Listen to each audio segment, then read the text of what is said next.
नमस्कार, आपका Trivedi classes YouTube channel में स्वागत है। आज हमने बड़ा इम्पोर्टेंट वीडियो जो आगामी पुलिस एग्जाम को ध्यान में रखकर बनाया गया है, जो कि एग्जाम विभिन्न राज्यों में होने हैं, वो हमारा आज का टॉपिक है अम्ल और उसके प्राकृतिक स्रोत।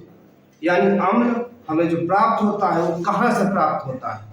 हमने अपने पिछले वीडियो में पीएच मान पर वीडियो बनाया था। पीएच मान है क्या, कि कौन अम्ल है, कौन क्षार है और कौन उदासीन है। जिनका पीएच मान 7 से कम होता है वो अम्ल होते हैं, जिनका पीएच मान 7 से अधिक होता है वो क्षार होते हैं, और फिर 7 वाले उदासीन होते हैं, जैसे कि पानी। आज हम आपको अम्ल के विषय में बताएंगे, वही जिनका पीएच मान 7 से कम होता है, कि उनके स्रोत क्या है, यानी अम्ल के स्रोत क्या है। तो हमने आज आपका टाइम ना वेस्ट हो, इस वजह से पहले से बोर्ड पे राइट डाउन कर रखा है कि आपको समस्या ना हो, जल्दी से समय में हम आपको ज्यादा से ज्यादा बता सकें। अब आपके सामने हम एक एक करके इसको डिटेल देते हैं, आपको समझाते हैं, ताकि आपको अच्छे से समझ में आए। सबसे पहले होता है एस्टिक अम्ल। कहते हैं एस्टिक अम्ल कहाँ से प्राप्त होता है। तो एस्टिक अम्ल फलों के रस और मुख्यतः सिरका।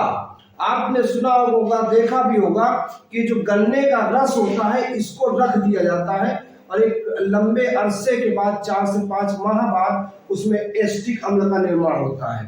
यानी कि जो फलों के रस है, सिरका है और सुगंधित तेल, इनमें एस्टिक अम्ल पाया जाता है। जैसे दूसरा हम बताते हैं फार्मिक अम्ल। ये फार्मिक अम्ल कहाँ से मिलेगा। तो ये जो चींटियां होती हैं, जिनको आपने देखा होगा, बर्रा जो बतासे, मीठा वाला बतासे में बैठता है, आपने देखा होगा कभी कभी जलेबियों की दुकान में मिल जाता है। तो ये जो बर्रा होता है, जो बड़ा सा ब्लैक कलर का, और आपकी चींटी, साथ में बिच्छू, इनमें आपका फार्मिक अम्ल प्राप्त होता है। प्रश्न आएगा कि चींटी और बर्रों से हमें कौन सा अम्ल प्राप्त होता है। तो चींटी और बर्रों और बिच्छू से फार्मिक अम्ल प्राप्त होता है। अगला साइट्रिक अम्ल। साइट्रिक अम्ल हमें कहां से प्राप्त होता है। तो साइट्रिक अम्ल हमें खट्टे फलों से प्राप्त होता है। बहुत इंपॉर्टेंट है कि खट्टे फलों में कौन सा अम्ल पाया जाता है। एक लाइनर एग्जाम में आएगा कि खट्टे फलों से साइट्रिक अम्ल प्राप्त होता है।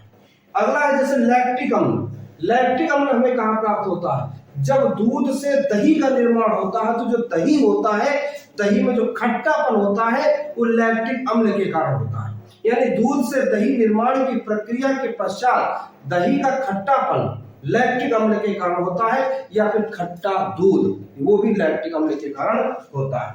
अगला जैसे है टार्टरिक अम्ल। ये टार्टरिक अम्ल का प्राकृतिक स्रोत क्या है।